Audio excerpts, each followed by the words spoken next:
Inspirasi Inforia Islami tentunya hanya di Radio Institut Kefahaman Islam Malaysia. Alhamdulillah, terima kasih kepada rakan pendengar kerana terus bersama kami di Radio IKIM, dan waktu ini dah sampai masanya untuk kita bersama dalam rancangan resolusi yang bakal membawakan kepada anda untuk satu lagi kajian yang ataupun aktiviti yang dilakukan oleh Institut Kefahaman Islam Malaysia. Untuk waktu ini kita ada dua orang tetamu. Insya-Allah, terima kasih banyak kerana sudi hadir ke konti untuk bersama dengan sahabat pendengar. Yang pertama, kita ada yang berusaha Dr. Syekh Muhammad Saifuddin, Syekh Muhammad Salim, merupakan fellow kanan merangkap pengarah di Pusat Kajian Sains dan Alam Sekitar Institut Kefahaman Islam Malaysia. Assalamualaikum Doktor. Waalaikumsalam warahmatullahi wabarakatuh. Alhamdulillah, terima kasih banyak Doktor hadir. Dan hari ini Doktor bawa teman. Kita bersama dengan Puan Rosmizatul Azila Mak Yamin, fellow di Pusat Kajian Sains dan Alam Sekitar Institut Kefahaman Islam Malaysia, juga merupakan tetamu untuk Kantar Konservasi. Assalamualaikum. Waalaikumsalam warahmatullahi wabarakatuh. Alhamdulillah. Dan hari ini kita nak bincangkan tentang aktiviti expert consultation, religious response to climate change and environmental degradation. Saya cakap orang putih hari ini. Alhamdulillah. Dan hari ini, mungkin awalan ini kita bersama terlebih dahululah Dr. Syekh kan, bila kita bincang-bincang berkenaan dengan tajuk dalam resolusi hari ini, Doktor. Mungkin Doktor boleh kongsikan dengan kita sebab selain daripada penyelidikan program resolusi ini juga, seperti yang semua maklum, kita membincangkan tentang program-program akademik yang telah dianjurkan oleh IKIM. Sebagai permulaan, Dr. Syekh boleh terangkan tak kenapa usaha untuk menghebahkan perkara-perkara ini kepada masyarakat adalah melalui program resolusi, Doktor? Ya, terima kasih Yati, juga pada Puan Azila yang bersama dengan saya pada pagi ini. Assalamualaikum warahmatullahi wabarakatuh. Salam sejahtera saya ucapkan. Alhamdulillah kita bertemu lagi dalam program resolusi, dan hari ini seperti yang disebut oleh Yati tadi, kita akan memberi tumpuan kepada satu program akademik yang telah dianjurkan oleh IKIM, iaitu Expert Consultation, Religious Responses to Climate Change and Environmental Degradation, ataupun muzakarah pakar respons agama terhadap perubahan iklim dan kemusnahan alam sekitar. Jadi kalau kita tengok, tujuan utama program resolusi ini adalah untuk kita kongsikan dengan masyarakat, khususnya para pendengar Radio IKIM, berkenaan dengan aktiviti-aktiviti utama yang dijalankan oleh IKIM, iaitu penyelidikan dan juga program-program akademik. Kalau kita tengok, IKIM ni sebenarnya satu institusi penyelidikan yang agak unik, kerana dia mempunyai ekosistem penyelidikan yang bagi saya lengkap. Bermula daripada penyelidikan yang dijalankan, yang kemudiannya dapat dihebahkan dengan pelbagai cara.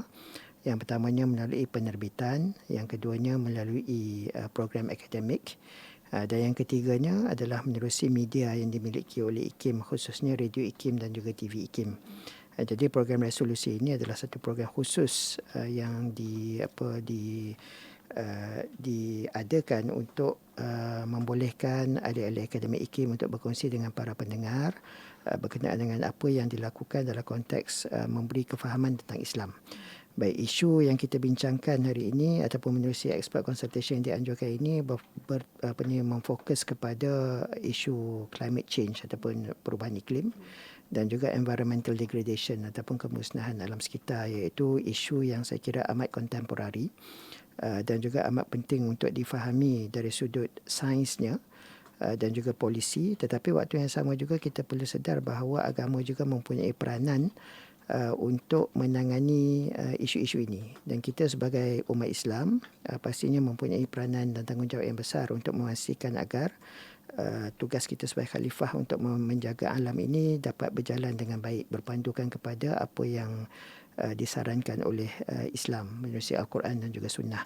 Jadi saya takkan bercakap terlalu panjang tentang perkara ini, sebab nanti Puan Azila akan terangkan. Tetapi pokoknya di sini, menerusi program resolusi ini, kita harapkan agar kita dapat sebarluaskan lagi manfaat daripada program-program yang dijalankan kepada ahli masyarakat melalui Radio IKIM, supaya apabila masyarakat maklum tentang perkara ini, setiap orang dapat memainkan peranan masing-masing, terutama dalam konteks perbincangan kita tentang perubahan iklim dan kemusnahan alam sekitar.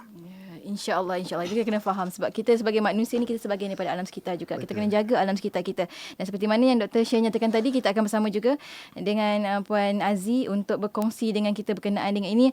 Hari ini bila sebut tentang muzakarah pakar ini, Puan Azi boleh terangkan tak kepada pendengar tentang latar belakang matlamat program ini dianjurkan, Puan Azi? Okey, terima kasih Yati. Sebenarnya Yati, program expert consultation ini telah dianjurkan pada 24 November 2020 Yati. Yang mana semasa sepanjang penganjuran program ini, kita telah menjemput seramai 10 orang pakar, iaitu daripada institusi-institusi pengajian tinggi tempatan, daripada badan-badan kerajaan dan juga badan-badan bukan kerajaan yang berkaitan dengan alam sekitar. Yang mana program expert consultation ini dianjurkan adalah atas dasar kita menyedari bahawa masih ramai anggota masyarakat kita pada hari ini tidak dapat memahami bahawa tanggungjawab menjaga alam sekitar adalah merupakan sebahagian daripada tuntutan agama ataupun sebahagian daripada tanggungjawab agama. Buktinya dapat kita lihat Yati apabila berlakunya kemusnahan alam sekitar, isu perubahan iklim yang tiada kesudahan pada hari ini. Jadi itu adalah merupakan antara faktor mengapa kita menganjurkan program expert consultation ini Yati. Dan daripada program ini juga kita mengharapkan agar kita dapat menangani isu-isu yang mendesak yang berkaitan dengan perubahan iklim dan juga isu kemerosotan alam sekitar daripada perspektif Islam. Jadi semasa sepanjang program expert consultation ini berlangsung, kita membincangkan isu-isu berkaitan perubahan iklim dan juga isu-isu kemerosotan alam sekitar, yang mana kita mengetengahkan juga pendekatan Islam untuk kita menangani isu-isu berkenaan. Dan antara matlamat utama penganjuran program ini Yati, ada 3 matlamat utama yang kita gariskan, iaitu yang pertamanya adalah untuk memberi pemahaman kepada masyarakat tentang tanggungjawab agama terhadap alam sekitar, terutamanya dalam konteks maqasid syariah. Dan matlamat yang kedua adalah untuk kita menunjukkan nilai-nilai dan juga etika agama dalam menangani perubahan iklim dan juga kemerosotan alam sekitar, serta menunjukkan amalan-amalan yang baik kepada masyarakat, bagaimana untuk berhadapan dengan isu perubahan iklim, bagaimana untuk kita berhadapan dengan isu-isu kemusnahan alam sekitar, di selain apa tanggungjawab kita apabila kita melihat isu-isu kemusnahan alam sekitar berlaku di sekeliling kita. Dan matlamat yang ketiga Yati adalah untuk membincangkan isu-isu semasa berkaitan dengan perubahan iklim dan juga kemerosotan alam sekitar, yang mana bagi mendapatkan penyelesaian yang membina dan juga mampan bagi kita menangani isu-isu ataupun permasalahan yang dikenal pasti semasa program expert consultation ini. Jadi daripada dengan harapan kita apabila kita menganjurkan program expert consultation berkenaan, kita dapat mengambil input-input ataupun pandangan-pandangan daripada pakar-pakar, dan dalam masa yang sama maklum balas daripada para peserta juga kita ambil kira supaya kita dapat mengenal pasti apakah isu di sebalik kemusnahan alam sekitar dan juga isu di sebalik berlakunya perubahan iklim itu, supaya kita dapat ambil penyelesaian terbaik untuk kita menangani isu-isu berkenaan. Jadi itu sedikit daripada saya. Masya Allah, maknanya memang akan dibincangkan dengan tuntas lah kan, sebab kita ada tetamu-tamu, ada juga expert-expert lah, namanya pun muzakarah pakar kan. Mungkin juga Dr. Syekh kalau kita boleh namakan, bukan namakan lah, kita kongsikan juga antara yang terlibat, ahli-ahli panel yang terlibat dalam program ini, siapa saja sebenarnya Doktor? Baik, untuk makluman para pendengar Radio IKIM, sebenarnya dalam program ini seperti yang disebut oleh Puan Azila, kita jemput ramai orang untuk memberikan pandangan dan juga input.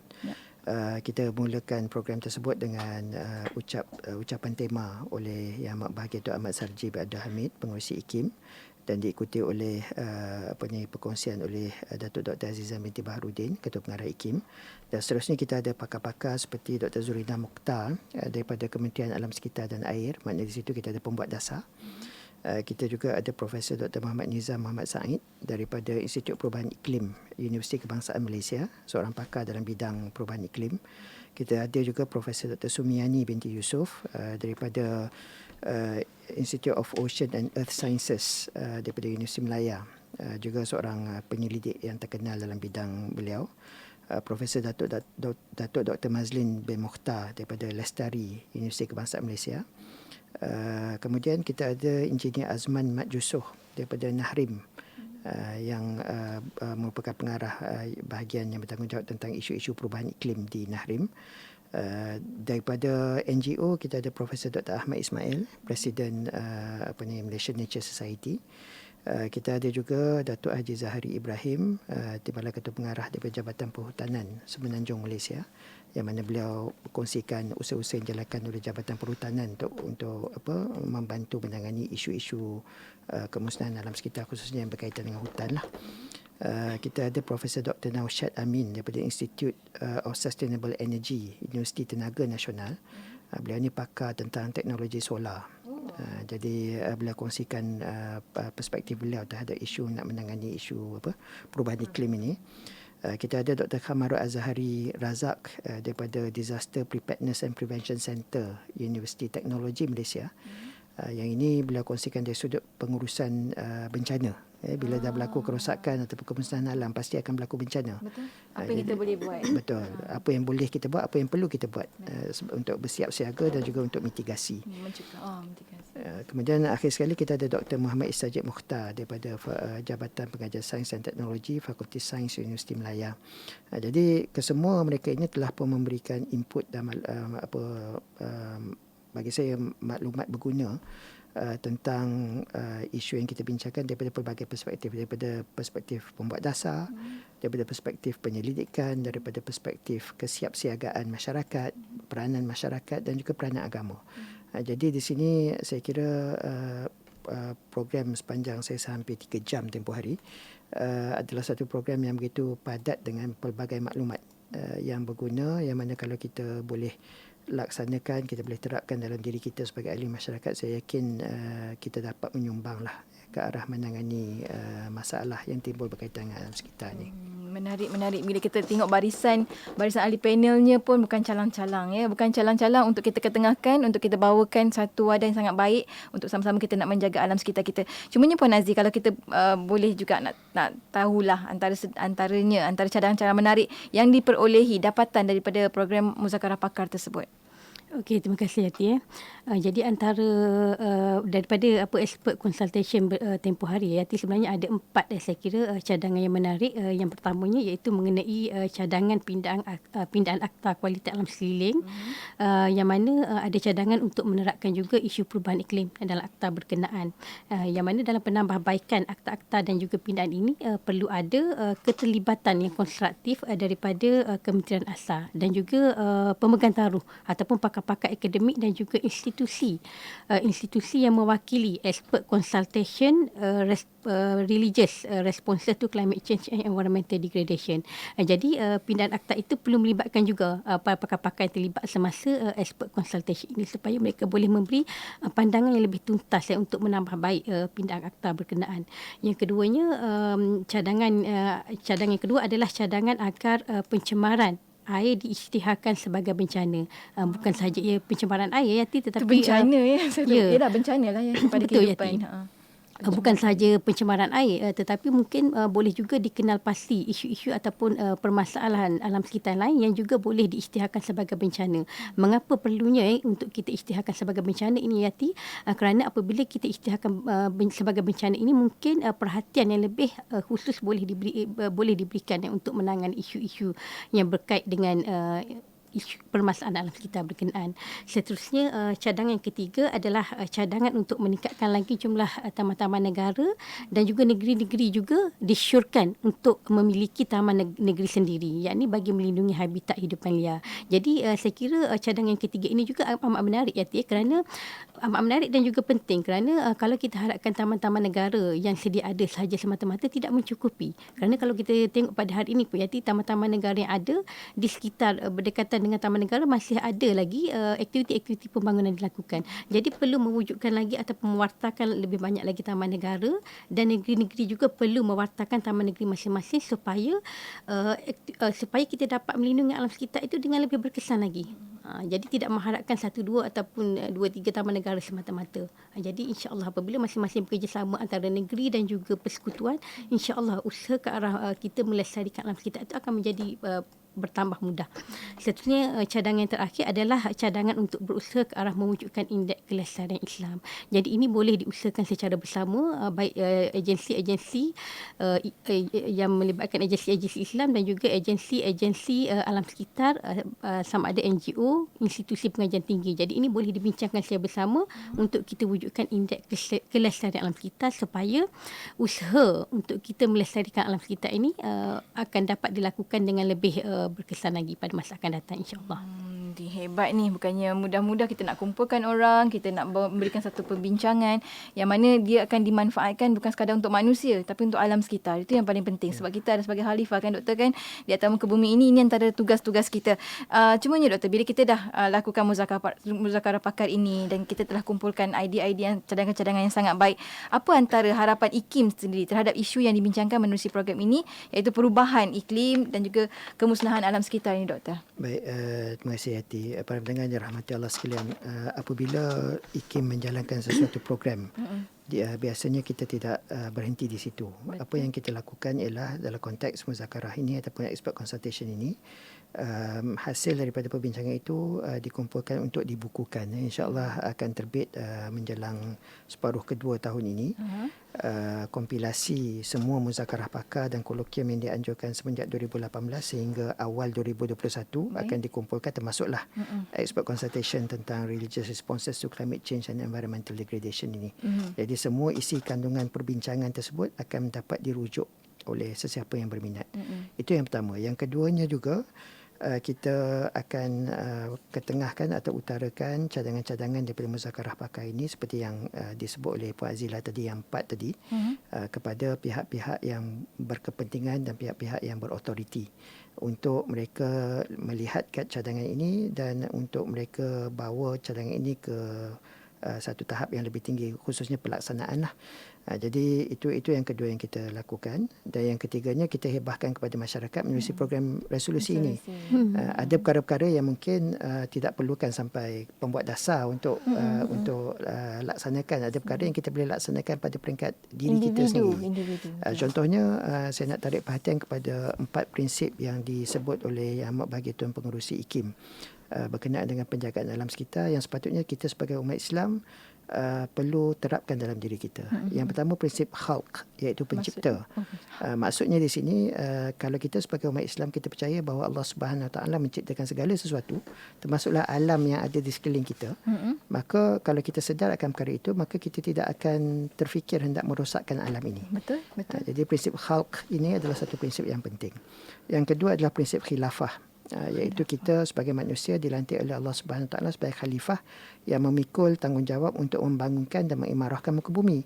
Tetapi waktu yang sama, pengimarahan ini tidak wajar kita lakukan secara berteraskan kepada keuntungan ataupun tanpa menjaga alam yang kadang-kadang ada. ikut trend, ikut semasa. Ada isu adalah, kalau tak ada senyap saja kan. Poinnya di sini, sebagai khalifah kita ada tanggungjawab. Betul.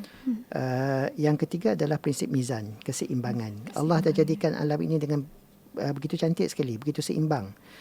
Janganlah kita sebagai manusia merosakkan keseimbangan ini. Dan yang keempat, prinsip amanah. Apa yang ada di sekeliling kita, sumber-sumber yang ada ini adalah amanah daripada Allah kepada kita. Kita sebagai umat Islam, kita sedar bahawa apa-apa saja yang diamanahkan kepada kita akan disoal nanti di hari akhirat. Jadi dengan 4 prinsip ini, kalau kita dapat terapkan dalam diri kita, kesedaran akan wujud supaya kita akan tidak melakukan kerosakan ataupun tidak melakukan fasad ke atas muka bumi. Jadi di sini saya rasa penting untuk kita sedar bahawa nak menjaga alam ini bukan sahaja tugas penguatkuasa ataupun tugas kerajaan ataupun tugas NGO, tetapi setiap daripada kita, individu yang ada di muka bumi ini, khususnya kalau kita beragama Islam, maka kita memikul tanggungjawab ini yang akan dipersoalkan nanti di hari akhirat. Jadi kalau kita ada kesedaran ini, kita akan cuba jaga sebaik mungkin alam yang Allah jadikan untuk kita ini. Ya, kita pinjam, bukannya milik kita pun, milik Allah SWT. Betul, kita pinjam daripada generasi yang akan datang. Untuk sama-sama kita pulangkan kepada mereka dapat nikmati apa yang patutnya mereka rasakan. Cumanya kita dah sampai hujung-hujung juga pertemuan kita pada hari ini. Saya balik pada Puan Aziz terlebih dahulu ya, untuk kesimpulan hari ini bila kita bawakan tentang muzakarah pakar berkenaan dengan climate change ini. Silakan.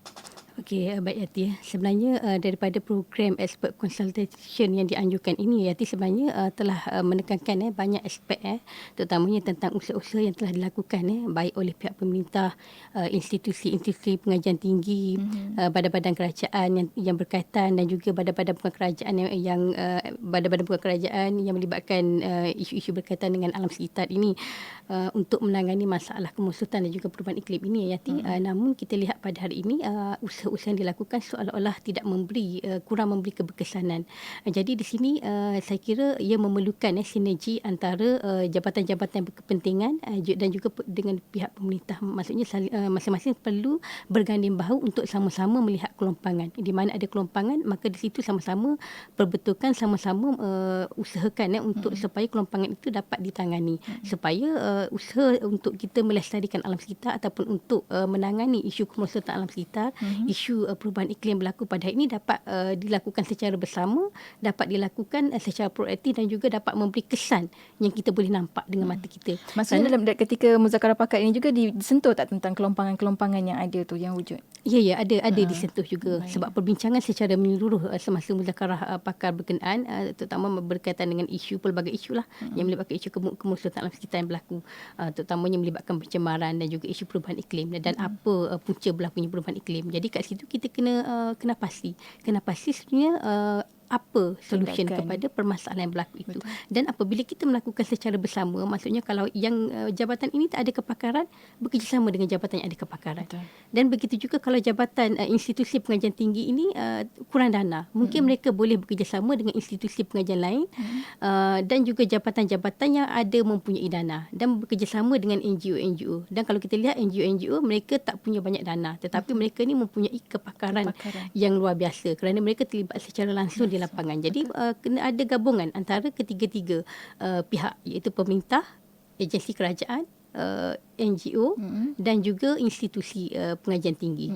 Dengan cara itu mungkin boleh melakukan penyelidikan seterusnya menghasilkan output yang boleh membantu dalam usaha kita untuk mengekalkan isu kerosakan alam sekitar dan juga isu perubahan iklim ini.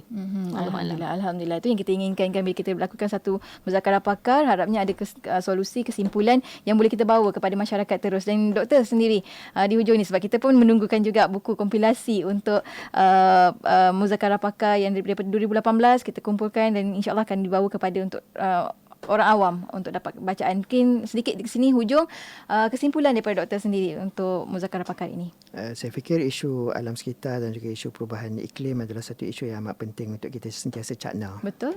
Kita tidak boleh tutup sebelah mata mengatakan ini bukan masalah kita. Setiap daripada kita ada peranan untuk kita laksanakan, dan di sini saya rasa Islam sebenarnya telah memberikan banyak panduan dalam bentuk perkara-perkara yang boleh dan tidak boleh kita lakukan berkaitan dengan alam ini. Yang ini kita terjemahkan dalam bentuk perbuatan. Betul. Dalam Quran pun ada sebut, ya ayyuhallazina amanu lima taquluna ma la taf'alun. Wahai orang-orang yang beriman, mengapakah kamu katakan apa yang tidak kamu lakukan? Jadi ini satu peringatan penting bagi kita. Dalam konteks alam sekitar ni janganlah kita bercakap saja, tapi kita terjemahkan apa yang kita cakap itu dalam bentuk tindakan dan perbuatan yang memberi makna, memberi kesan yang kita kehendaki. Jadi di situ banyak pengajaran yang kita boleh gali daripada Quran dan juga sunnah.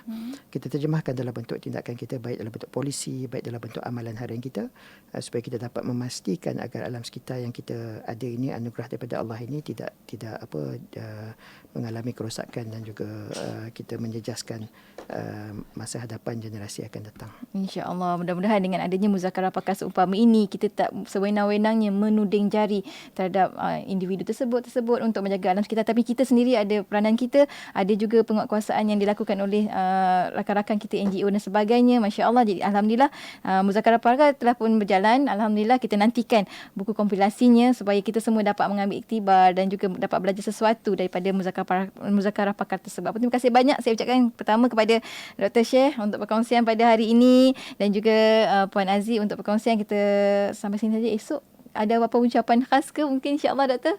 menjelang Hari Raya Aidilfitri. ya. Okey, nyaris terlupa bila dah on air kan. Okey. Jadi kepada para pendengar Radio IKIM khususnya program resolusi ini, saya ingin merakamkan ucapan selamat Hari Raya Aidilfitri. Maaf zahir dan batin andai kata ada salah dan silap lah sepanjang saya ke udara khususnya dalam program resolusi semenjak awal tahun tempoh hari. Jadi saya doakan supaya hari raya ini walaupun kita meraihkan dalam suasana yang diselubungi oleh PKP, tetapi ia tetap memberi makna kepada kita.